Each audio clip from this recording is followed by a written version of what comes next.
are now tuned into the 2-Minute Warning, a live stream community conversation pertaining to social and political issues and how we can collectively resolve them. Powered by the Westside Gazette.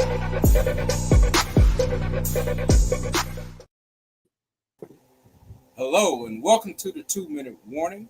The 2-Minute Warning is brought to you by the Westside Gazette newspaper, Broward County's oldest African-American family-owned newspaper.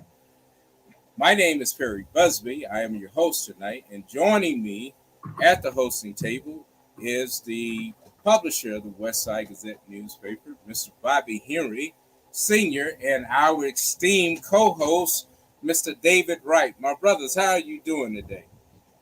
Well, Busby, see, you got that big leaf behind your head. Oh, yeah. We are terrific and getting better. Man, you seem to amaze me. You got some big head hundreds under that. Some $100 bills. Some big face honeys, huh? Yes, sir. Yeah. Well, I'm terrific and getting better, Mr. Busby. And I must say, I'm outstanding. Understand we got a show for you guys tonight. Oh man, yes we do. Yes we do.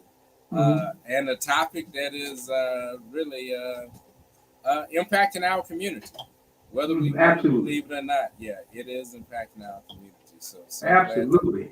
Glad to have this evening. But man, what is going on? I know we got a lot of hot topics going around in the state of Florida. I know I have one, but David, man, I'm gonna let you kick us off. What's going on? Hold up. Wait a minute. Let me put some blonde in it. just hold up. We're gonna do this thing. Okay. All right. Bad built, bleach blonde, bad built, bleach blonde, bad built, bush body. A what now? A what now? Bleach blonde, bad built, bleach blonde, bad built, bleach blonde, bad built, bush body. A what now? Bleach blonde, bad built, bleach blonde, bad built, bleach blonde, bad built, bush body. I'm just curious. Bad built, bad built, bad built, bad built, bad built, bad built, bush body. A what now? Bad built, bad built, bad built, bad built, bad built, bad built, bush body, bush body. Bleach blonde, bad built, bleach blonde, bad built, bleach blonde, bad. All right. With so much going on, man, we need a little humor. Now that took me back to the time when President Obama and somebody yelled from the sacred halls of Congress and said, "You lied." Ever since then, things been happening. So we should always expect the unexpected. Indeed. Now, we all know that Marjorie Taylor Greene has a history of picking at folks. Well, she got the right one this time. She got the right one this time. So, and I do believe that maybe there's some subtlety that may become of her actions now that she has perhaps, been exposed. Yeah, been exposed. Yes, indeed. I think she got her lesson in the dozen, something. Just a little bit. Just a little bit. Yeah. Just a little bit. Yeah, those 6 B's were perhaps missing one important one. But that one was held out of respect. Yeah. So, but what's going on your side? Oh man, so much going on, man. Hot topics, Florida. But Perry, you brought something up that's going on in Orlando, and as we enter this election season, I think, in my opinion, this takes the case. So, Perry, you want to share what the SOEs talked about in Orlando? Yes, it was recently reported in Politico that at the recent meeting of the state supervisor of elections, there is some concern among election supervisors, and this runs across parties, that some of the new guidelines that the DeSantis administration is putting forth will in some ways cause them to violate some election laws, while also at the same time they understand that to stand against and make a stance against this, some of these laws may put their jobs in jeopardy.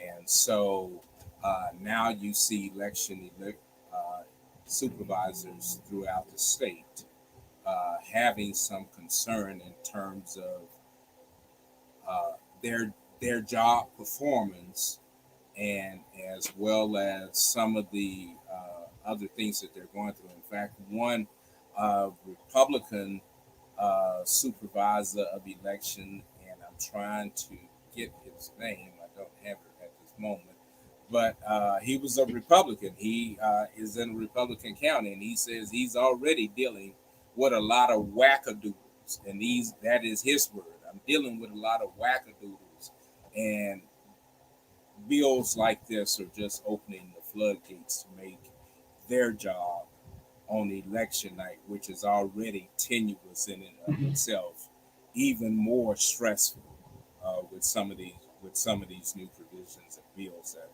are now in place. So it sounded like some of this may be intentional to create some type of 2000. Hey man, we skirt around this. It's at the point now where everything is intentional that's being done to disenfranchise or nullify any progress we made. So I don't see it as a surprise. No, not at all. Yeah. No, So yes, no, I it's think definitely not a surprise. Yeah. What's going on with that? I guess what I would say is a surprise is Was the Republicans speaking up on it? Well, no, I guess I will be surprised. The surprise will be if they don't do anything to try to help circumvent that. So my thing is, election supervisors, if you're worried about your job, then what are you going to do? Well, that same B that was missing in the beach blonde, bad body built. Move! Get out the way. Well, it almost, before we move on, it just seems like our supervisors of elections work with their hands tied. It's almost like they don't want to enfranchise us. They don't want to share information with us. They don't want to ask for the community's help and voicing our opinions and getting more involved with a lot of this pushback and all of these challenges that they get. Unrealistic stuff.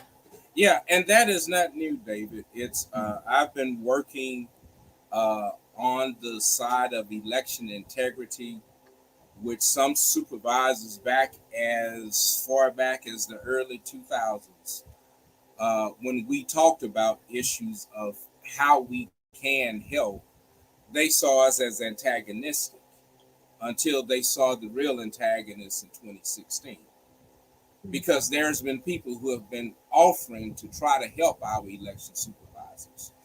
Not to make $1 out of this, but to try to help the community get involved with it. And it has been across the board among election supervisors that somehow the community coming in to help is a distraction as opposed to allowing opportunities for transparency.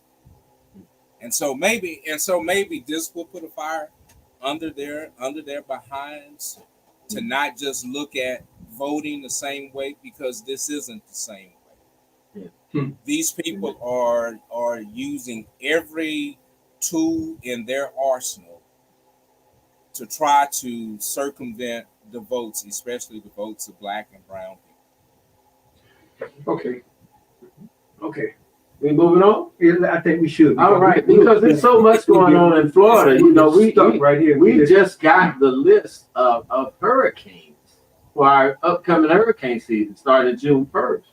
And NOAA is saying they're expecting between 17 and 25 hurricanes, and 8 to 9 of those to be serious storms. So, we know about this. I mean, if you live in Florida, if you live in the South, we have to prepare for hurricane season every year. But be very mindful this year because with the heat that we're receiving right now, with the tornadoes that are going on across the country, going to states that we've never seen before, listeners, please prepare yourself.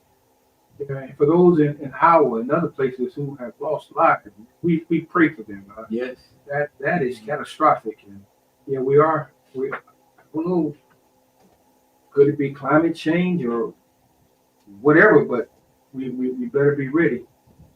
And to our viewing audience, welcome this evening as we begin to have this discussion. I see one of our uh, world-renowned publishers out of Texas, Sister Cheryl Smith, is joining us from iMessenger News Network. I see one of our friends from Resolve 414 is with us, Miss Tiffany. What's happening? And also our faithful viewer, Miss Terry Dillard. What's going on? Right. All right. So we're gonna go ahead and prepare to I guess segue to our next topic, our sports analyst. Let's get him on. If he's available, we love to kind of find out what's going on in the NBA and see where we are with that, or in sports in general. Okay, I see that. Because of tornadic activities here, It must be a storm brewing somewhere. Yeah, so we did have Comcast was out in this area all day. Okay. Oh, okay. So it just knocked out our sports analyst. So, Perry, I don't know. You said you had some news for us. Oh, okay. Well, yeah. I'm both delighted. I guess this is one of those moments where, what they call those moments that's both equally filled with joy, equally filled with, I won't say sorrow, but, at least something taken away.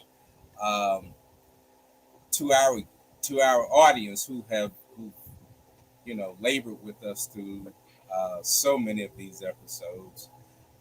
Tonight is my last night for a while.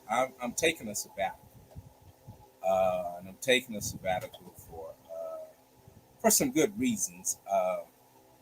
One, I'm trying to get a book out, and for those of you who are authors and what it is to labor to try to get a project out.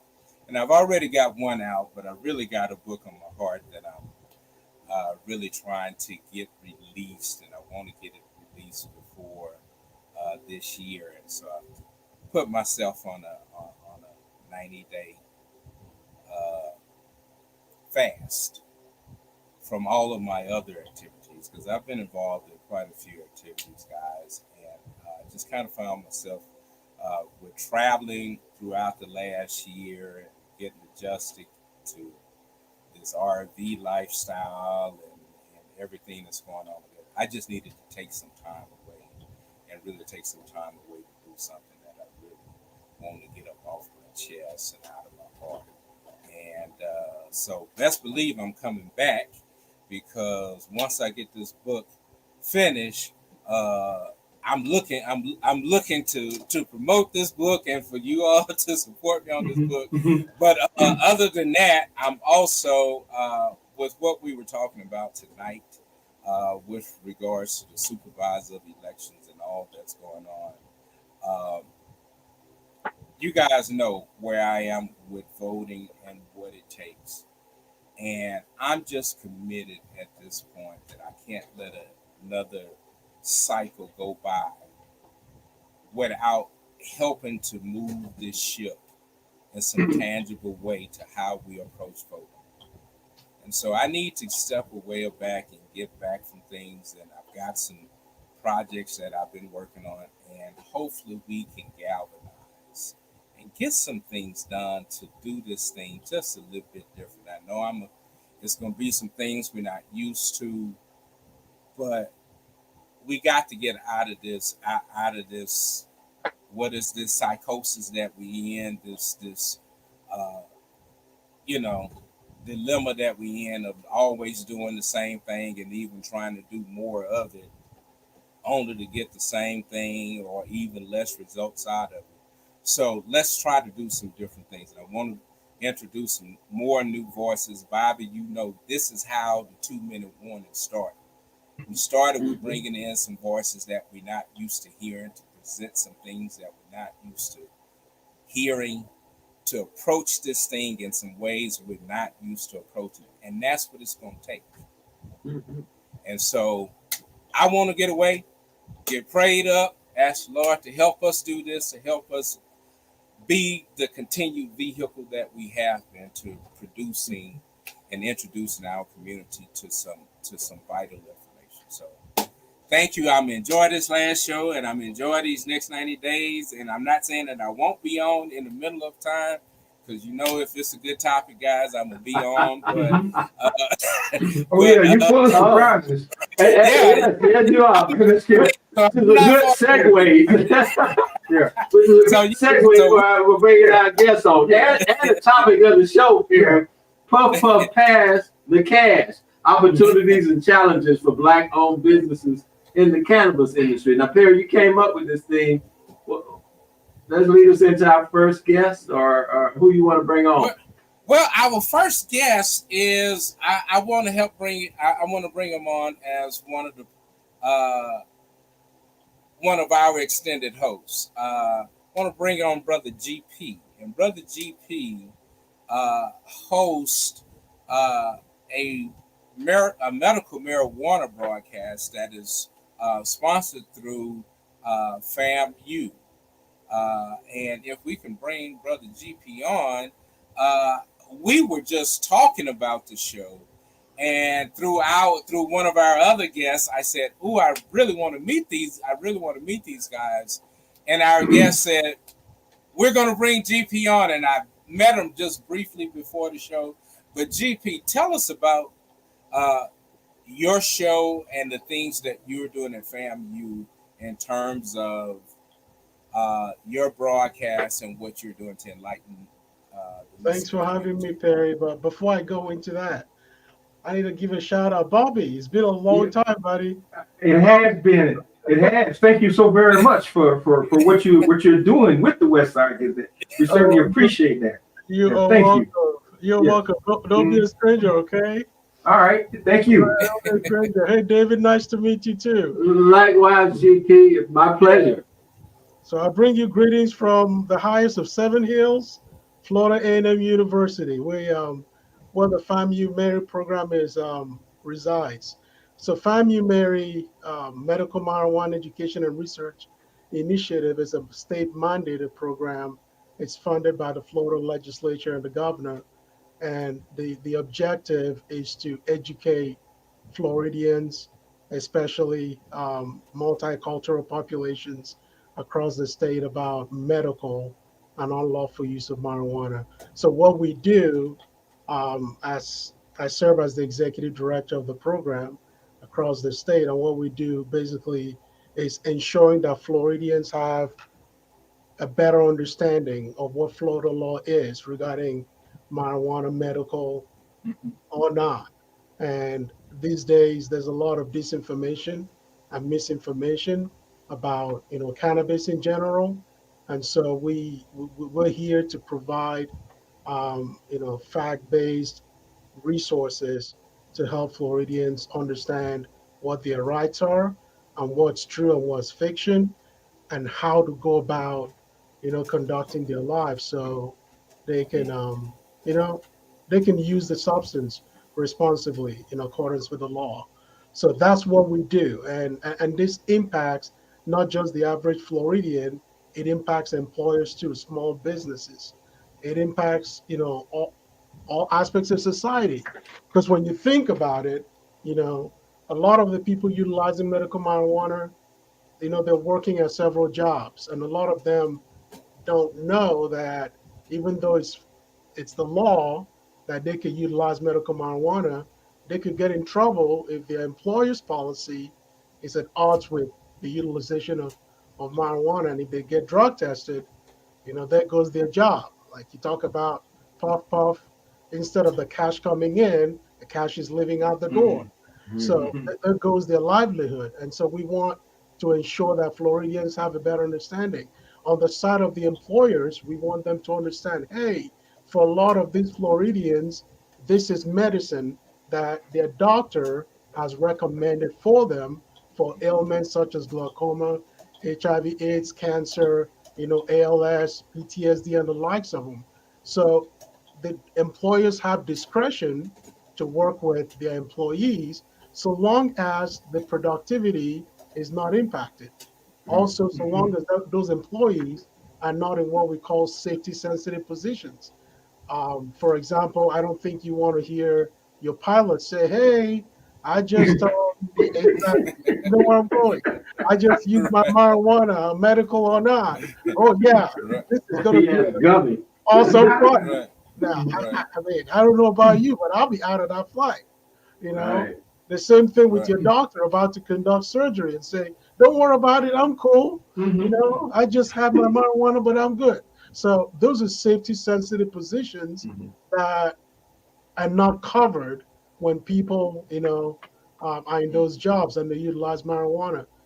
We've heard also a lot about, truck drivers and what's happened as recently as, last week with the over 50 people that got hospitalized and about 8 or so died. The guy that drove, one of the drivers of the other truck that caused the crash, admitted that he utilized marijuana, and so he was high. And so we know that we have to use the substance responsibly, and it's our job to educate our people. All right, thank you, GP. We're going to segue now to a young lady who's promoting Cannabiziac. Her name is Anna Marie Sorrell. This lady is extremely active, busy, always doing something positive. But Cannabiziac is her business venture. It's a global member-based company helping new and existing businesses tap into the growing $90 billion of global industry in providing education, training, and access in the industry. So without any further ado, can we bring on Miss Anna Marie Sorrell? Welcome. Hi, how are you, David? Hi. Hey, Mr. Henry. Well. Hey, Anne Marie. Hi, Perry. GP. Hey. Anne Marie. Go ahead and tell us a little bit about yourself, Anna Marie. Well, I'll keep it brief because there's a lot to tell about myself. I live a pretty full life. But I'm the owner of a couple of companies, the Mosaic Group, award-winning advertising marketing agency. And I'm also the president and co-founder of Cannabiziac. And as you just said, we're a global cannabis education company. We do this work here in the U.S., Canada, and Jamaica. And we're super excited about all the things that we have coming up. And it's really about educating entrepreneurs who want to tap into this industry, but don't know where to go or don't know how to properly run a business.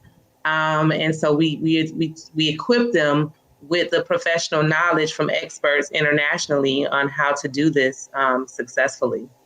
So it's just a couple of things, but I'm an author, I'm an elected official, and so many other things. Awesome. All right. Awesome. Well, allow me to jump in here right now. Our next guest, we shared a life-changing experience in another country. Jeff and I were over in Israel when an attack was launched against Israel, and we survived it. So much so, along with 11 other Black African-American leaders from the United States, we formed a coalition, Resolve 414, which was the day of the attack. Jeff and one of our viewers on tonight as well, Tiffany, she's on. We all survived that experience and came back home to talk about it. But not only that, Jeff has been in the assurance business for over, I would say, 30 years. And he also has GP and Anne Marie. He has the capabilities of ensuring cannabis usage, if you will, those that process and use cannabis. But anyway, Jeff has a business and it's called, I want to get it right, Canna. Uh, our producers back there egging me on. Um, uh, it's Cannabis. What is it? Okay, Cannabis coverage and insurance coverage, Cannabis coverage. So Jeff, come on, bring Jeff on and let him talk a little bit about it. Hey, Jeff. Gentlemen and ladies, good evening. Bobby, it's good to see you on this side Yeah. of the world. So you certainly shared an incredible experience with you, life changing, and really able to see some things, understand some things, and but certainly glad to be back on U.S. soil. Yes, So sir. certainly happy about that. Good to see Anne Marie and Kenna Biziak and all that they do. And it's nice to meet Mr. GP, and I want to hear more about what family was doing as well. As Bobby said, my name is Jeff Booker. I am the founder and COO of Canna Coverage. Canna Coverage is a full service cannabis business insurance and risk management consulting firm. We are headquartered in Newark, New Jersey, but we're doing business coast to coast, including the great state of Florida. Again, what we do is ensure that these cannabis businesses are properly risk managed and that they have the right SOPs in place for the safety of their employees and their community, right? So, as an almost 30-year veteran of the insurance industry, my partner, Nichelle Santos, and we did what we encouraged a lot of folks to do. We're going to talk about it tonight. Is we brought what we already were doing to the cannabis industry, right? So we're insurance professionals, right? So whether that be property and casualty and liability and workers' comp and all those things, in addition to life insurance, disability, employee benefits, health insurance, etc. So all those things we brought to the cannabis industry to help companies be safe and resilient, so that a bad day doesn't put you out of business, and also to make sure that they're able to attract and retain talent for their businesses. Somebody may leave you over $2 an hour. How are you going to attract and retain your talent and compete, right? So that's what we do, and we are pleased to be part of this conversation and to encourage folks to look at this industry. This industry is going to happen to us or through us, and it's our choice, right? That's important. Thank you, Bobby. Okay, thank you. So tonight's show, we're here to educate, learn, and talk about cannabis in Florida. Perry, did you want to bring on our next guest, or is she available? Our next guest resides outside of Florida. She is from Texas, another state that is slowly making its way into transforming this cannabis market, but she is a dispensary owner. So glad to have her join us, Miss Toyce Garrett. Toyce, are you there? I think she was having some cameras issues.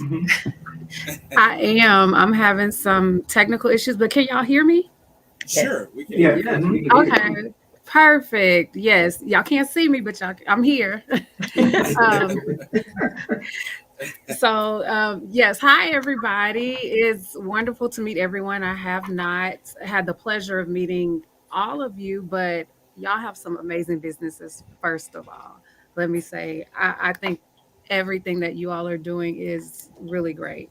And I am from the great state of Texas. So y'all already know. Yeah. It's bigger in Texas. We're going to keep the word out on better, but it's bigger. That's the one thing we have. It is bigger. Big. That's what we got. But I am I have several businesses. The latest thing that I have gotten into is the cannabis dispensary. I started about 3 weeks after our farm bill came to life, and I've been going since then. So I was one of the first ones in our area to actually open a full-on dispensary. And myself, along with my two business partners, we just kind of stepped out and were one of the first minorities in this area, so there was a lot of pushback and backlash, things like that. But what I've also done in transforming 3.5 is to not look like the smoke shop type of place and not have that feel and that recreational type of stoner vibe and look. We have a very upscale dispensary. We are very educational. We do a lot of lobbying for marijuana usage, for legal marijuana usage. And we also, in addition to that, we've merged with a lot of other businesses, and I provide opportunities for minorities to franchise under the 3.5 dispensary brand by allowing them to utilize our license in the state of Texas. Hey, hold on right there. I got a quick question. Excuse me, that 3.5. Is that whatever? What? Look at you knowing stuff. No, that's back in the day. And today is a thing. Okay. Just we're gonna keep it real. We're gonna keep it real. But guys, this is really about helping to educate us. We just came out of mental health. Well, we're still in mental health month, and we've been hearing that there is actual use for medical marijuana or marijuana in the mental health industry. Does anybody want to speak to that? I would love. Oh, I'm sorry. Go ahead. Go ahead. Nothing, Toy. You start. I can just give a testimony that I got just today, but I think it's best you start because you actually have the product for people. Right. So I have so many things to say about. First off, it is Mental Health Awareness Month, and I encourage all of my customers, my bud tenders, my partners. We have counseling sessions that we offer for our customers. First off, we have memberships. And maybe I should start there.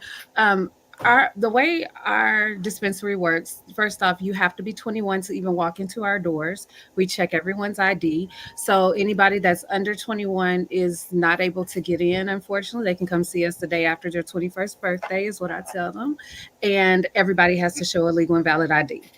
And once you do that, you're able to shop with us and purchase everything. Everything that we have is legal for us to sell and legal for them to buy.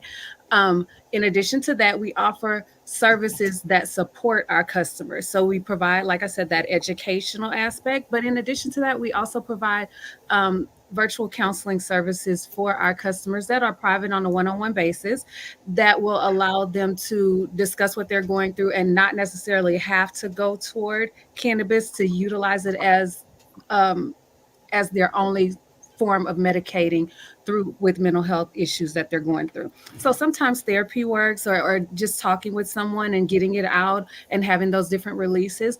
In addition to that, we do have a compassionate care doctor on our staff, not in office, but in one of our cities that is nearby, that doesn't just offer out cards. They give that advice and that one-on-one support for those that are suffering with mental health issues. And I just see it every day. I see customers come in that need to discuss it's literally like a counseling session in here. I make sure we have a seating area in every one of our stores so that people can sit down, feel comfortable, and just need to talk and release and let it out. I don't want it to be like a grocery store where you're just in and out. We build up more of a family environment, and that's the difference that sets us apart from others in this industry that are just trying to make a sale. You have to know your customers and be able to support them in that aspect, especially minorities and especially those who are younger and just want to try to find something to get high. You have to educate them on it. Oh, that's a good point. Jeff, do you insure this business? How does your insuring part of this business work with that sort of atmosphere, if you will? Well, one of the things that it's important to understand is the fact that, because of the various federal challenges in place, it is medicinal cannabis from a traditional insurance perspective has been hard to navigate. That being said, Canada Coverage, my firm, and my partner and I have access to a platform with a company called Benevis Health, which is an organization that provides medicinal cannabis functioning as an employee benefit via a network of dispensaries, which would include medical professionals who would help folks get their cards, provide, as the young lady said, provide counseling and coaching on how to use the plant to their benefit, which strain and modality of ingestion works best for them, etc. So these are important pieces to the puzzle, because what you have in some places now are folks just trying to figure it out on their own and kind of winging it, right? That's not what we want, because when folks wing it, they might make mistakes, right? And they may take too much of this, not enough of that, or the wrong thing for this or that, right? So education is critical. One of the titles that I hold is a board member of the Coalition for Medical Marijuana in the state of New Jersey. And that's this pin right here that I'm wearing here. And our mission is to help folks understand that the plant is a medicine, right, and provides substantial medicinal properties with it, and needs to be treated as such, right? So it's a medicine first in a lot of ways. So bringing that forward and helping with access as far as medicinal cannabis is critical. Like I said before, our firm does provide a platform to bring that as a functional employee benefit, to employer groups across the country when we're able to recruit participating dispensaries as part of the network. So very exciting. Wow. Hey, Bobby, do you mind if I chime in? No, go ahead, GP. Mm-hmm. So what Jeff has mentioned, it is quite interesting, and Jeff, we really do need to talk more, because we'd like to bring you on the show and have you talk about the insurance and the coverage side of it, because when we're dealing with Floridians all across the state, one of the things we encounter is people talk about how expensive it is to get access to medical marijuana. Unfortunately, there's nothing we can do about that to help them. It's a free market, and so the cannabis industry and of course the doctors, whatever they want to charge, market forces have to do its thing. And so for Floridians that find it expensive, how do you navigate that? What would you tell them, so they're not going out and using something from the streets that we know is not regulated, and of course could be laced with whatever God knows, including fentanyl, and could be deadly. So how do you interact with them? You operate in the state of Florida, and of course we're unique in our own way. So how does that work for you here in the state? Well, again, while we're headquartered in New Jersey, we are doing business coast to coast, and we are actively looking at the state of Florida to bring this program in a more robust way to the state of Florida. I want to be clear, for the record, to understand, medicinal cannabis as an employee benefit is something that we are talking about, but to have these products and the substance be reimbursed in the way that a traditional insurance works for regular script, we're not quite there yet from a regulatory perspective, from a state law perspective. That's a state by state thing, right? Yeah. So that's why the conversation around the rescheduling of cannabis is so important, because we're moving in the right direction. The federal government admitted for the first time what we all knew, and what they have known for many, many decades, that cannabis has a multitude of medicinal properties, right? So over the last several decades, quite frankly, we were lied to, right? Because cannabis was weaponized against folks who look like us for political and other reasons. The reasons that were given were not real, they weren't true, but they were still used, right? So now the government is now admitting, yeah, forget about all that. We're going to go to Schedule 3, right? So, which means that there are medicinal properties to the plant. So now the federal government is now admitting what we all knew and what they've known all along. So as a process perspective, what we would say to those in Florida and other states is that our program, along with our partner Benefits Health, would be able to create a network of dispensaries that there would be a negotiated discount with those dispensaries to lessen the financial burden on those who carry a medical card to be able to buy their medicine, right? It is not the same as where we will get one day, which is insurance, where a substantial percentage of the cost of that medication will be borne by insurance. We're not there yet. But what we can provide is some level of financial relief for those needing access to the medicine, and the program would include access to medical professionals and providers who can help folks get their card and to give counseling and advice on how to use the plant for their specific ailments and needs. Right. So it's a long answer, but I want to be clear about. Oh no. That is awesome, because it is really helpful to folks that really need it. Folks really need it, and I want to commend you for what you're doing. And Toyish, thank you for the response you gave about the customer service and the way you treat your patients and your clients. It makes a lot of difference. How you treat people and how you make people feel. It's not just a transaction. It's not just a line item, a way to make money. You see them as people, as our neighbors, going through different things in life for which they need medical, cannabis to be able to help them with their ailments. So I want to commend you for that. And Bobby, David, and Perry, speaking of, depression or mental health, in Florida, depression is not a direct qualifying condition, but PTSD is. And for a lot of people, from what we've seen from research, there are a number of things that make people, depressed or go through mental health challenges. It could be the loss of a job. It could be homelessness. It could be, the exposure to other substances that they've used in the past. It could be any reason whatsoever. It could be that they had a fall and they, got prescribed some opioid or opiate, and then they got addicted to it and they couldn't get off of it, and it's now become a problem, and their life has spiraled out of that. And so it could be a number of reasons. And so cannabis as a treatment for mental health seeks to help those individuals cope. Now, I can't sit here, as the executive director of Mary, educating Floridians about, cannabis, and tell you that cannabis is a cure-all. I can't say that. I don't think anybody can say that. For some people, they feel like it is, and for other people, it's the devil's weed.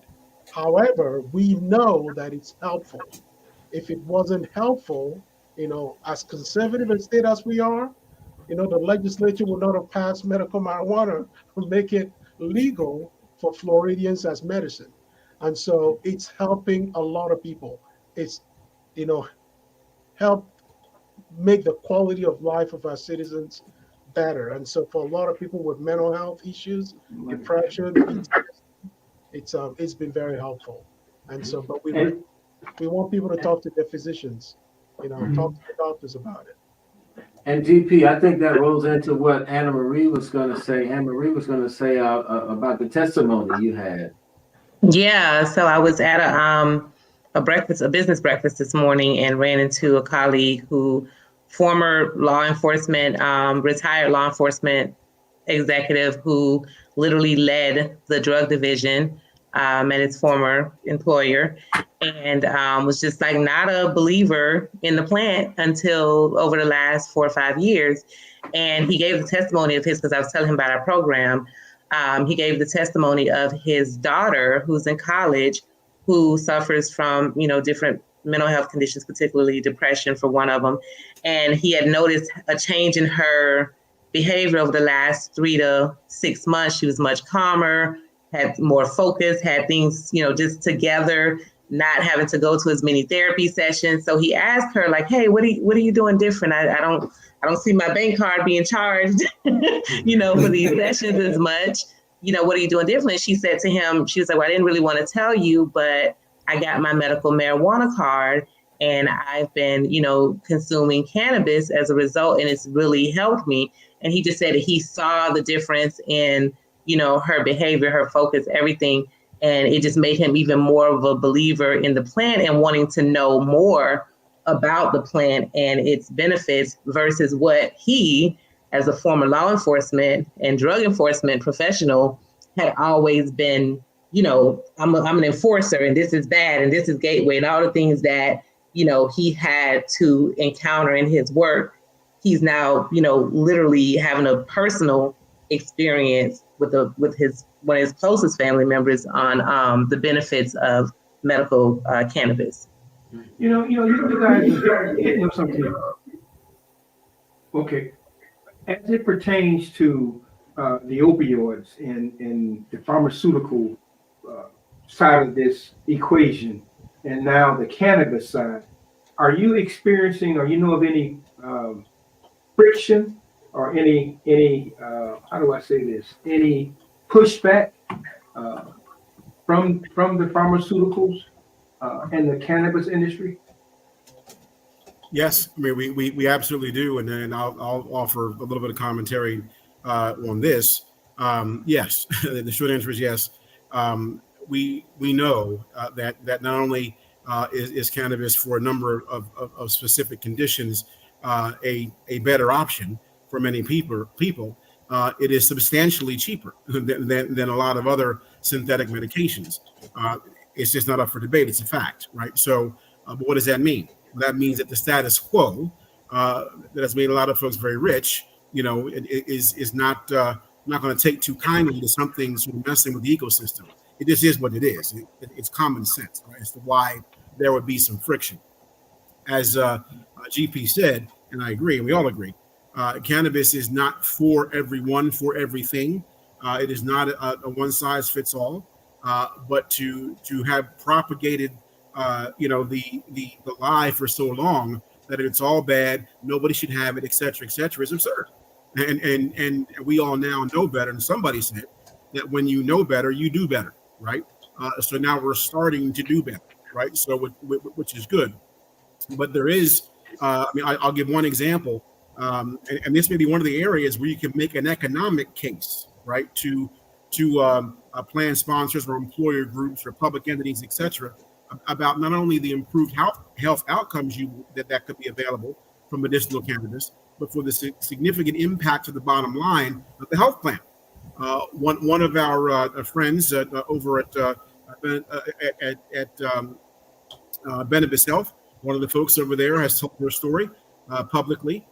She suffers from MS, and about 10 years ago or so, she was prescribed Copaxone as a medication for MS that was going to cost about the health plan about $7,000 a month.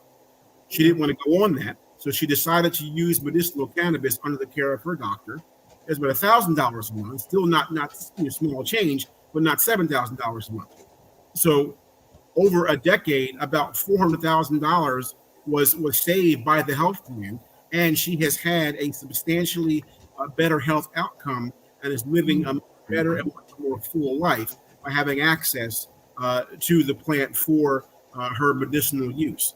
Like I said, that's not everybody's story, but it's a lot of people's story, right? So tell those stories and give folks access to the medicine that they need. All right. Ms. Garrett, you just came back. I just want to ask, your dispensary, what form is it, or do you guys primarily sell? Is it all weed form? Is it gummies? Is it brownies? Is it a combination of those? Infused honey. I mean, well, can you hear us? Okay. Yes. Can you hear me? Yes. Okay. Well, my answer to that would be E, all of the above. We don't use that W word. We actually have high quality, sustainable THC cannabis. But no, I'm just playing with you. But to be totally honest, we have a lot more than what you have named. Those are just the common things that people come in for. when they first come in, but over time we, like I said, we get to know our customers and talk with them. For example, I have one particular customer who um, can't smoke. I'm trying to tell a story without telling their business. But they can't smoke for, oh, well, she got her teeth taken out, all of her teeth removed, and gotten veneers. So of course you can't smoke when you have any type of dental issues, or dental surgeries or anything like that. Well, we carry products that allows you to still partake without doing that. You can drink. We have drinks that contain THC. We also have capsules that are more indica based for nighttime use that contain THC. We have sublingual oils that are able to be ingested. You just put it under your tongue, let it sit for a few moments, and then swallow, and that gets into your bloodstream really quickly. So there are a lot more things than just your normal Rice Krispie treats, things like that. One of our most popular items is our in-house wax or crumble, and it's a very strong product, and it's really popular because it helps a lot with our customers that are going through chemo, because it helps with nausea. And they don't have to really do a lot of ingesting with it, and it doesn't produce a whole lot of smoke. So to answer your question, there are so many different products that we have. Honey is one of them. I even tell some of the ladies, we have a lot of really classy ladies who come in and they're like, I need a product to help me cope, but I don't want people to think that I smoke. So I tell them, oh, just get a steeper and steep your flower in your tea. Put in some CBD honey to get those medical benefits. They can partake in some THCV even, that allows them to have a little bit of appetite suppressant and reduce a little bit of bloating. We have so many products, guys. To answer your question, it's a lot. Where are you? Where are you located? So when the Ohio players were singing about that sweet sticky thing, that was okay. Were they talking about 3.5? Not icky. Yeah, let's go. Let's go to some of the. So we get a lot of comments, yeah, guys. a lot of comments. And yeah, a lot of comments. Sonia Robinson asked, is it true if you get a marijuana card that you cannot get a gun license? I guess it's more for GP, but everyone else can ask. Does your card expire if it's not used at a certain time, or by a certain time? Well, with regards to guns, the federal government will ask you questions about, when you go out to fill out the gun to get a rifle or a firearm, they'll ask you if you use substances, illegal substances like marijuana is one of them. So if you answer no, then you're lying, on the federal form, and that's illegal to do that. But the other thing is that I think that's the other thing that we try to let people understand, that even though it's legal in Florida, just it's not legal at the federal level, and so you really have to be careful. And so yes, you have to be careful with that. And so speaking of where you look at it, you're in Texas. I'll be remiss if I don't say, hey, you can't bring marijuana from Texas into Florida, and you can't take out of Florida into Texas. Yes, that could get you in trouble. So these are little things that we want people to know. So Florida's marijuana stays in Florida, medical marijuana. And so, yeah, that's how Florida is. And with regards to the expiration of your card, yes, you have to get it renewed every year. I think it's $75 for the Department of Health to get it renewed. If you don't renew it, yes, it will expire. So these are some of the things that we're tasked with letting Floridians know and helping them understand. But like Toyi said, yes, it's helpful for a lot of people for a lot of reasons. And like Jeff indicated, there's a lot of cost avoidance. Not only is it cheaper, but it's also safer than opioids. and a lot of doctors are helping their patients work with them to wean them off of opioids using, cannabis. And it's producing better quality of life for them. And it's good that our people understand that they have options. Yeah. Opioids is not the only way to go. Yeah. I do have a question for Ann and of course, and as well as Jeff, regarding. I know we've been talking about medical marijuana, but recreational marijuana is fast approaching many of these states. I'm in Arizona, where recreational is widely available. California next door, New Mexico. So yeah, weed is plentiful where I'm at. But they're projecting by 2027 that this industry, the cannabis industry, is going to be somewhere around 55 billion, close to 60 billion dollars, just to, as a projection. While at the same time, they're saying that now you have some non-cannabis businesses who are now consuming and getting into this space, i.e., be prepared to have Smirnoff or Hennessy with your weed coming soon in this industry. And so it's sort of changing what startups are doing. And so we know that there's only a small window of time before, as we're all talking about the advocacy and the efficacy of weed, before Anheuser-Busch comes in and we got 40 ounces of weed and it's not doing anybody any good.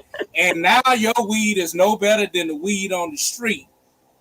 Because we know, and I'm just saying, that's what we see now with bootleg. So let's not act like it's not going to happen. As well as I think we're going to begin to see, and if it's not happening already, you have some of these medical marijuana farms who are wholesaling out the back door because they got to make profit, because recreational has not made it in some of these states. Let's get serious about this industry if we say we're going to make some money. So where are we in this? How much time do we have? How soon before before we get the convenience store push, as opposed to the dispensary where I know I can go in and at least get some help for what should I not smoke, but what should I take? We keep talking, and I know for some of our guests in our audience, marijuana is marijuana, but there are strands with different efficacy values and THC values.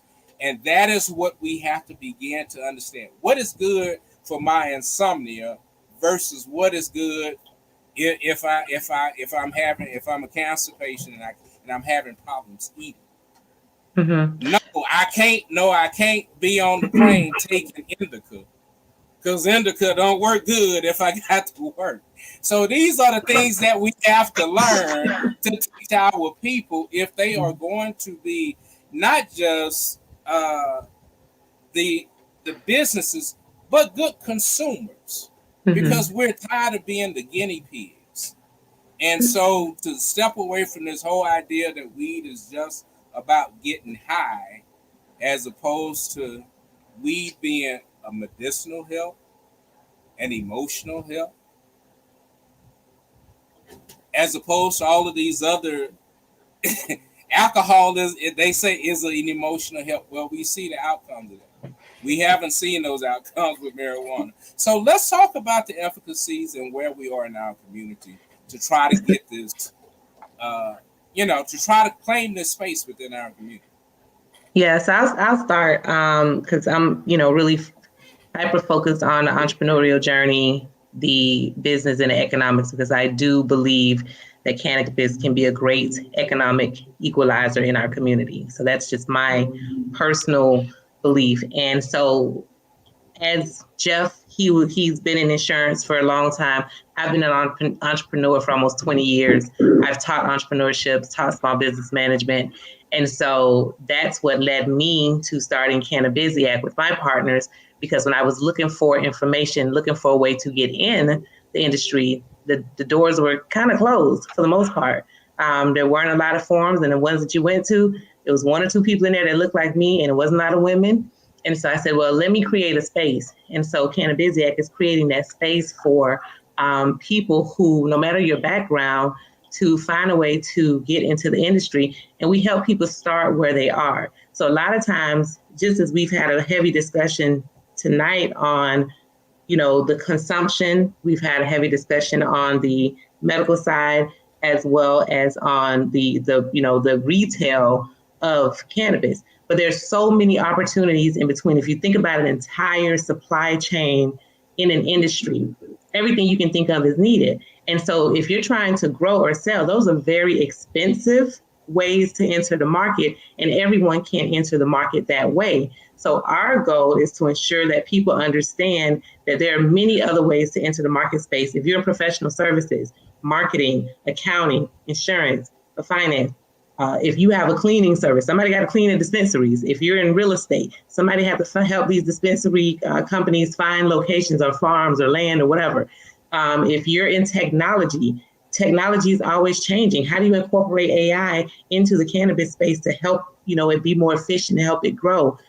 Patient education. If you're a nurse, if you're a healthcare practitioner, how do you now take what you do today and enter this space and not have to have these large startup costs? So that's what we do. But first we educate. So we have 3 programs. We educate you on Cannabis 101. What's the origin? What's the history? Do you know that we have an endocannabinoid system and how it works with cannabis? Do you know the science of the plant, the benefits? Do you know that there's hemp, adult use, and medical, and what the difference between those are, and where the opportunities in those spaces? And then we look at the fundamentals of entrepreneurship in cannabis. How do you start, grow, scale an effective, a successful cannabis business? How do you do that locally, nationally, and then globally? We work within these 3 countries so that we can help people tap into multiple markets. And then lastly, we just launched our medical cannabis for medical practitioners and health and human service professionals, because there's a lot of learning that has to happen. And if your medical practitioners and your health and human service professionals don't know the medical side of the plant, and even those of us who are just in the industry, if you don't know, you can't be the best business owner to your customer. You can't provide the best product and services to your customer if you don't understand those various aspects. So that education is so important. And we provide that comprehensive approach through Cannabisiac to help you get there and do it right. Mm-hmm. Wow.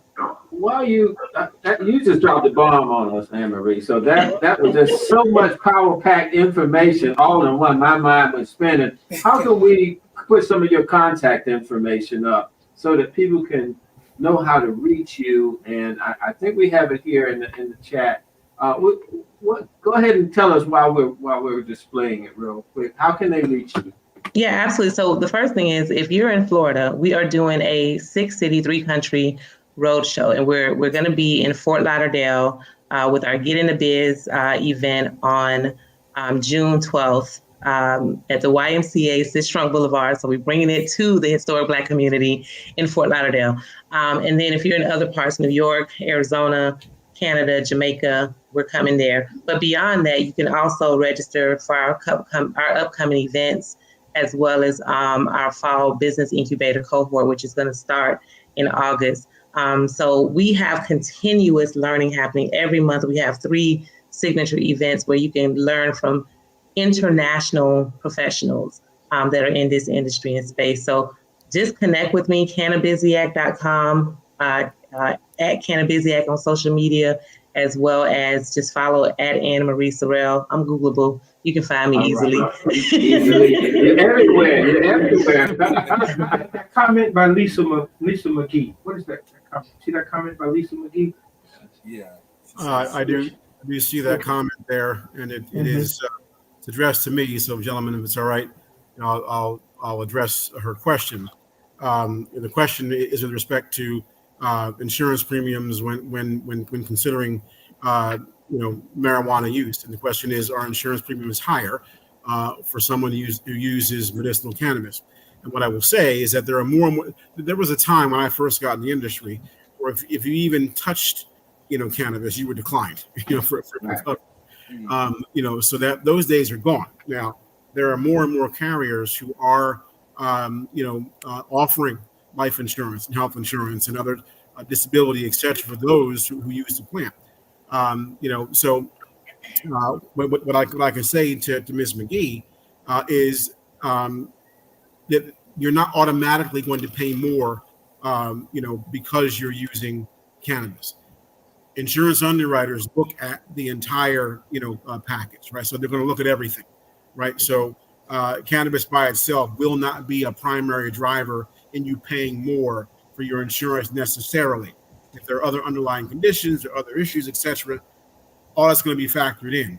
But cannabis is no longer an automatic no for more and more carriers. And I see that they've put our website there. You can find us at canacoverage.net. You can find us at Canna Coverage on IG and elsewhere. LinkedIn, Canna Coverage Insurance Services. So I often say insurance is not sexy, but it is deadly serious, right? So at the end of the day, we'll put you out of business. And then all of your hard work, your money, your investors' money, your parents' money, et cetera, is at risk if you do not properly, assess your risk, mitigate your risk, and then transfer your risk via insurance. And that's what we do across the country. So, I often say that we need to be clear on how to enter the industry. Not everybody can grow. Not everybody can sell, right? Not everybody can manufacture or process or deliver or warehouse, et cetera, right? But everybody can do what they do and bring it to the industry. We're a great example of that. Everybody, every business in the world, no matter what it is, needs insurance. Everyone, right? So that's a good business to be in, right? So it's in the business of providing something everybody must buy, right? So and they need it. So that bad day didn't put you out of business. Bobby, I appreciate the opportunity to be able to join this evening. I enjoyed the conversation. Thank you. And that insurance, I ditto that, Jeff. Miss Garrett, if you can put your information in the private chat as we go on. GP, we want to hear from you and share a little more information about what you do and put your information up as well. Yeah, and I do have a personal message that has come to me, and is related to a health issue. And the person asked, and I guess this would go to you, 3.5. What would you suggest, or as it relates to seizures? The person asked, what product? So there's, I would talk way more with the customer than just pointing them to one thing, and I'll explain why. I understand that they suffer with apparently epilepsy, but I would tell them to talk to their neurologist first off. We always refer back to their doctor.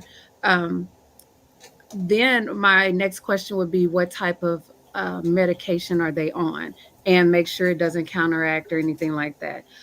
Once all of that is done and the preliminary things are done, then it's time to have that one-on-one discussion with the customer. And this is what our bud tenders do. They find out about the customer. Hey, do you have any mental health issues, or are you suffering with anything? Do you, like, for example, let's say this person has seizures, but they also have ADHD. If that's the case, then we would recommend something that is more indica based that will help with their seizures, because you don't want to give them a sativa and it counteracts any type of ADHD medication, or it makes them even more hyper and make them uncomfortable being able to sit with themselves and just at work or whatever they're doing. So it's a lot more that goes into that for that reason. But on just a basic level, my recommendation would be to take something that first off gets into their system easily. And I would also recommend something without THC. I know that sounds crazy, but to get those medical benefits, I would recommend a high-level CBD oil for them to start with, so that they can see the medical benefits of the cannabis plant without the THC. I'm a strong proponent of CBD. actual real high quality CBD in different aspects and different products, it works so well. So that would be my first answer. So a CBD oil, not off the internet or something random. Go into a dispensary, really learn, understand the dosages and things like that. But that's what I would recommend first. Okay, okay. There was something back to the questions or comments. I think it was a Miss Harris. Can you pull that one up? What does it say? Big Pharma. Yeah, she mentioned it. Go ahead. Are you all aware that Big Pharma has been manufacturing and selling man-made THC through retail pharmacies? The cost of the medicine is not different than the other prescription. Hmm. Hmm. Any comments to that? Anybody aware of that? Oh my gosh, I have she's absolutely right. Um, there's street names for different types of man-made THC products like K2 and different I forget all the names for it, but they're these products almost look, they take on a look of like potpourri. And what happens is they're manufactured and made in bulk, and then they're sold without being regulated. um it like, and I hate to badmouth anything, but at like gas stations and things like that. Cigarettes, yeah, Yeah, so they're sold and they're right on the counter. Anybody can purchase them. um and the thing is, most of them on the back of the label, it says not for human consumption. Mm-hmm. And that's, to me, that is the most disheartening thing, because you don't know what you're putting in your body. That's number one. And then on top of all of that, it gives my dispensary a bad name, because I grow and manufacture all of my own products. So I'm not only that, well, and I see her comment as well. The retail pharmacies, it honestly is just about the same thing. That's what I'm getting to. So these people they're buying in bulk. They're also being shipped from outside of the country, and it makes the people who are actually trying to get into this industry and sell reputable products, they give us a bad name. Um, Yeah, 3.5 is your information. Did we get your information? oh, Could you yeah, put it I'm up, put it in the sorry. private chat? Sure. Yeah. Mm-hmm. Bobby, if I may speak more to what we just talked about. I mean, it could be a whole different conversation. One of the unintended consequences of the Farm Bill that legalized hemp, and so all these synthetic products, are everywhere, and the FDA doesn't even want to touch it with a 10-foot pole. It's been through the courts up to the courts of appeal, and because it's federal law, it's hard for states, to curb the excesses, but states are finding ways around it. Like in Florida, we found ways we're starting with marketing these products to kids. It has to be in a certain packaging, because certain types of packaging appeal to children. And so a lot of this THC derived from hemp, it's out there. It's not regulated, and people are consuming it, and a lot of people have gotten in trouble. I like to put it this way: almost anyone that can manufacture meth can make CBD, and so when you don't know the source of what you're getting, um, you don't know where it was made from, and so folks should really be careful about what they're getting into their bodies. And a lot of this, because it's not regulated, sometimes they tell you it's THC free and it's not. I think there was a case of a police chief. He utilized a CBD oil. He was drug tested at work. They told him he failed the test, and they had to put him on suspension until they figured out what was going on, and almost lost his pension. He said, "No, I don't use any drugs. I just use the CBD that I got from the corner store, and it had THC in it." So we want people to be educated. But let me roll back a bit here. When we started, we talked about Puff Cash. How can people get into this industry? And Anne Marie talked a lot about that. And Jeff talked about the cost avoidance, and Joyce, talked about her business and what she's doing. I would dare to say this, I'm supposed to be neutral here, but I'll venture out. Our communities need to hold the cannabis industry accountable. Government is not going to do everything. The consumers of these products are from the communities that these dispensaries are operating in. And so the communities need to hold them accountable. Say what you may about the cannabis industry. They're making money off of it, and the consumers, are they better for it? Okay? What's happening? Are our kids getting jobs from these dispensaries? Are they getting good paying jobs? How are these dispensaries giving back to the community? So we have to think that and hold them accountable.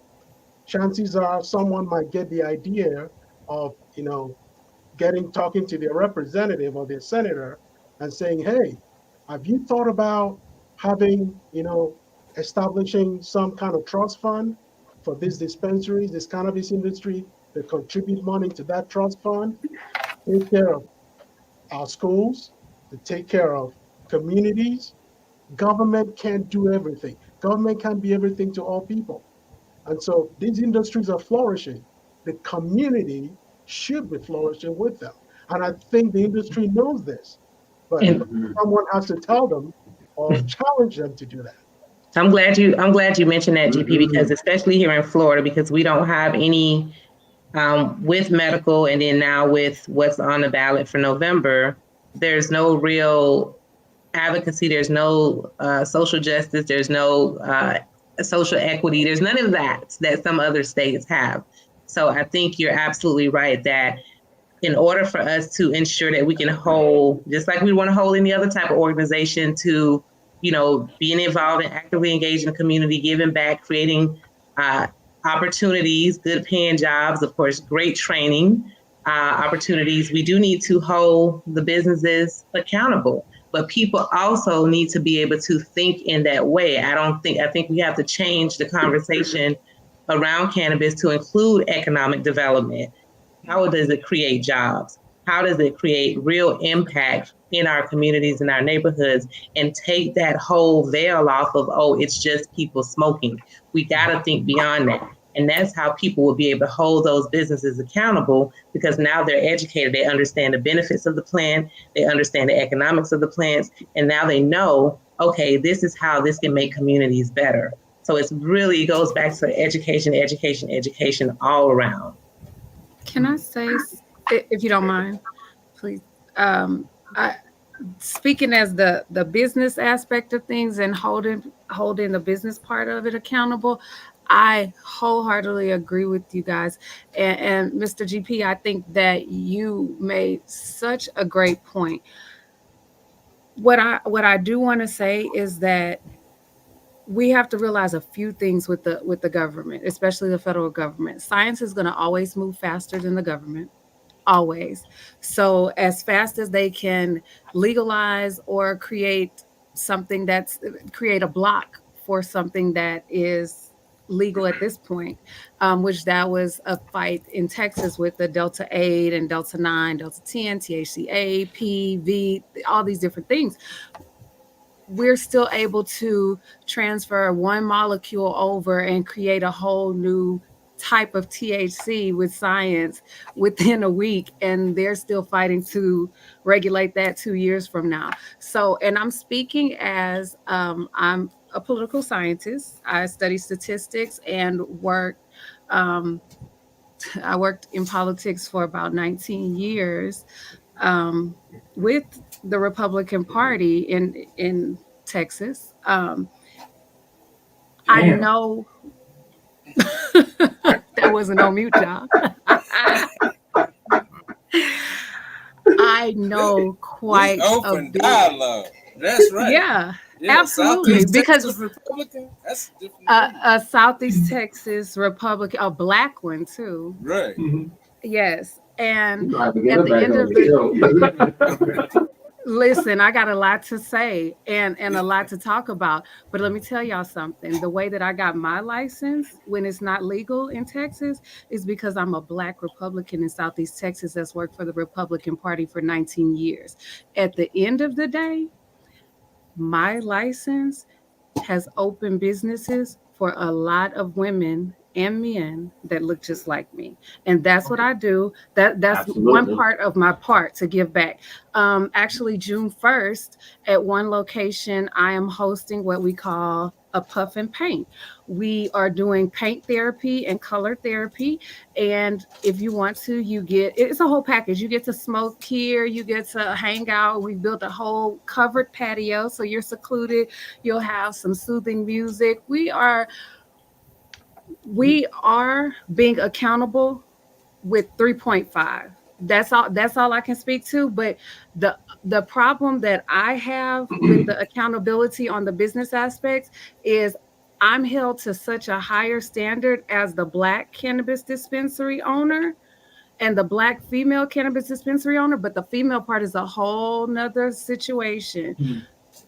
I see you, Miss Anne-Marie. I see you, sis. I see that. Yes, but it is. but it is a very different thing. I have to fight for respect. If y'all would have heard the last meeting that I just had right before this one, it's a mess. So the thing is, we have to, yes, you have to hold the businesses accountable, but also we need a little bit of grace because I'm 37 years old, right?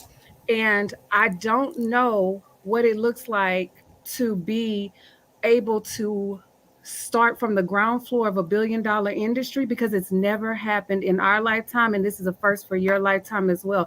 Think about where we stand as Black people to be able to walk into this right now at the ground floor. That's why anybody that wants to start, I welcome them and I bring them in. Yeah. So Yep. Awesome. Awesome.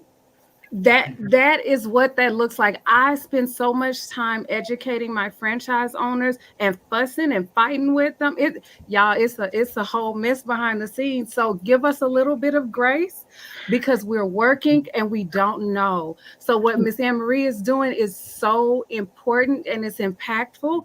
But just know that there are, I can't speak to anybody else. Let me not say there are people like me. There's me and my business out here who are trying to, I'm trying to give back to the community in so many ways. And I'm getting so much pushback because at the end of the day, I'm still that Black Republican. So I don't get the respect from the Black people in Southeast Texas because I am that. That's how I'm labeled. So that's one thing. And then on top of that, you can do really well, but you can't do better than that next person, even if you're trying to bring them with you. So give us a little bit of grace and we all have to work together. But I'm so open to everybody and allowing them to come in. And I even contacted someone that I used to work with that's really impactful in the state of Texas. I don't want to mention his name because everybody's mad at him right now. But I'm not gonna say that name either. See, you know what? But he gave me some grace because of what I did to help him back in the day, and allowed me to say, hey, your franchise fee is going to be lowered to this amount. Get your people in right now if that's what you're trying to do. So although on the outside, some may think that the Republican Party is just really against us and fighting against us. It's not that. It's really how we go about things and who we know. So just know that we're working on it. That's all. Let me, if I can just clarify something real quick, because I want to, and we're not talking about the startups and the small business owners. I think personally, I don't know about GP, but I was referring to the big MSOs, the multi-state operators that come into communities, the big True Leaves, the Cure Leaves, and all those big multi-state operators who, are making billions of dollars in this industry collectively.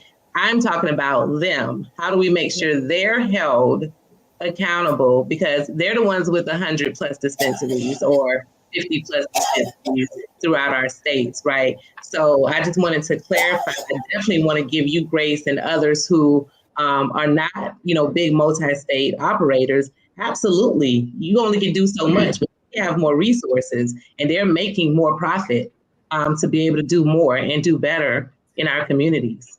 I think you're very right. If I may, I want to emphasize that there's a difference between accountability and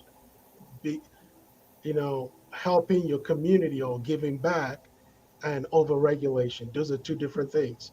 I'm not a fan of government employees that I call stalkers with a badge. Just because they're government employees, they're out to overregulate and kill businesses. No, that's not what we're talking about here. We're talking about creating a culture as a society that the industry is profiting and the business is doing well. The people that are helping you prosper, you should be invested in their social mobility because there's an economic case that as they do well, your business will do well. They're your customer base. It's simple economics. And the fact that a lot of these communities that the cannabis industry is benefiting from are communities that look like you and me. This is not about party. It's about the people. It doesn't matter if they agree with with us or which party they belong to. We're talking about making the quality of life of the communities we live in, better, supporting, the school system. So that kid going to school, can get a better education and a better job as opposed to standing tomorrow and robbing you, So there's a societal case here. And that's what we're talking about, giving back. Okay, I have to interject here. You got to always, the best time to leave is to leave them wanting. So right now, it's time for us to leave, but we got to come back and do this show again.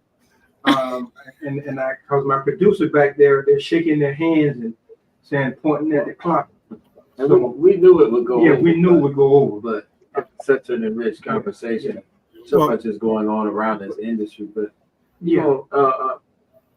any closing words? Yeah, I want to do this. The person asked this question, and that's because they are truly impacted. And they were the question, it goes to you, GP. If you could answer it real quick. And that question is, if they have a marijuana card in one state and they're traveling and their medical condition causes them to have this card and to have this cannabis, can they get different medical cards in different states, or how does that work? No, okay. They can't bring their medical card to get cannabis in Florida. They'll have to apply for a card in Florida and get a medical marijuana here in Florida, and they cannot leave the state of Florida with it either. Okay, good. That was quick. Okay, now we can wrap it up. You got 30 seconds, everybody. We're gonna wrap it up because my producer is really getting on my case. We got 30 seconds. We'll start with you, Anne Marie. Then we'll go to 3.5. Then we'll hit you, Jeff, and GP. 30 seconds. So that gives us 2 minutes to close this program out. I would just say, follow Cannabisiac, join us in what we're doing in our movement of educating entrepreneurs. We're creating the Harvard Business School for the cannabis industry. We're creating an ecosystem, and we're also creating opportunities even for workforce as workforce development as well. That's in our future plan. So keep watching us, stay in touch, join our fall cohort. Come with us on the road show. It's very affordable. We don't charge you $59 to get lunch. It's a full day conference. You can't beat that. So come through, learn, get engaged, get in this industry. It's a great community to be a part of. It's not easy, but it's a great community to be a part of, and we love to have you. Thank you. 3.5. I just want to say that I really enjoyed all of you guys, and thank you for having me, even though I'm not in Florida. I appreciate that. Also, Miss Anne Marie, I have to link up with you. You are amazing. Definitely amazing. I want to come to that conference. But if anybody has any questions or wants to get into the industry, please feel free to email me. I am available and open to talk with anyone. Okay. Mr. Booker. Thank you, sir. I want to thank the other panelists for the robust and insightful conversation. I will sort of leave with this. Again, it's something that we need to keep in the back of our minds. People who are buying things at gas stations and even things that you may get at a retail pharmacy that is something that's synthetic or something that's man-made. Like why would you use that? Right? Why I need to park there for a second because as a risk manager, as someone who's concerned about the what ifs, right? One of the things that will cripple this industry is that if we have too many things out there that are not tested, that are not safe, that are just, it's cheaper, so I'm buying it. Well, generally you get what you pay for, right? So if something's 50 cents or something, okay, well then, the likelihood of that being, something that's good or something that's safe is dramatically, decreased. So let's be smart so that we don't imperil our communities and the entire industry before it even gets off the ground. So I'll leave you with that. Thank you. GP? It is quite a pleasure to have joined you guys today. Thank you for having me. It's important that everyone understands, Floridians understand that the state wants you to learn about cannabis laws in Florida, understand what's at stake in order to be able to make informed decisions for you and your family. Medical marijuana is legal in Florida. Recreational adult use is not. And even after, marijuana is descheduled, taking from Schedule 1 to Schedule 3, that doesn't mean, it's now, open season. It's not. And even if the amendment passes in November, Floridians need to understand that there's still a lot more work to be done. The legislature will have to do its thing.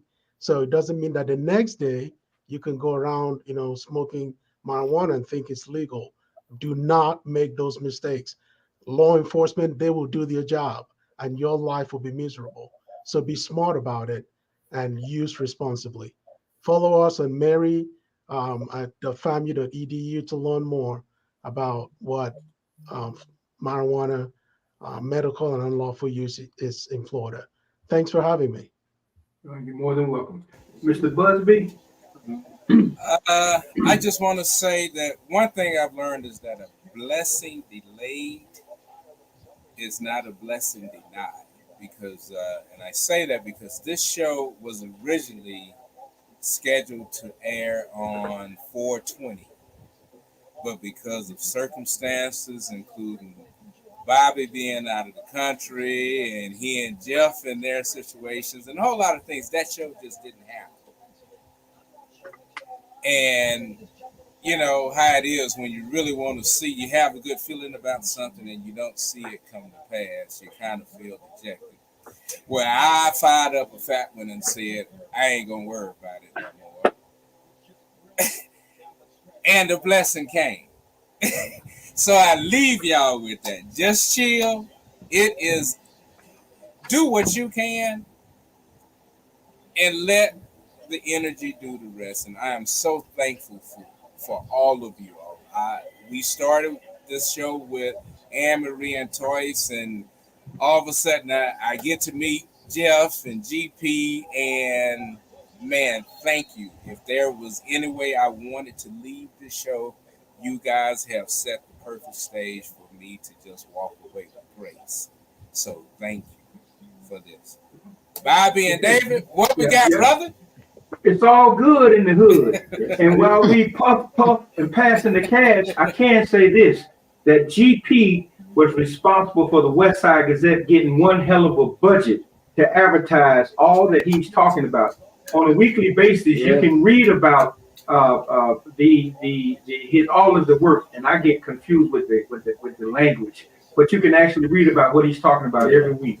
And then to that too, also 3.5, are you advertising in any Black-owned media? And Marie, are you talking about your upcoming events in any Black-owned media with paid advertising? And Brother Jeff Booker, when you get a chance, kick a brother a few dollars where you at in New Jersey. There's a Black newspaper there. I just want to do that shameless plug. thank you all so very much. This was indeed a most enjoyable, elating show without the product. So 3.5, we'll be in contact with you. Anne Marie, count on us. God bless you all. And remember, and God said, behold, I have given you every herb-bearing plant and tree to be used for fruit, and every yielding seed you shall have it. So thank you all. God bless you, and take care until we do this again. Good night.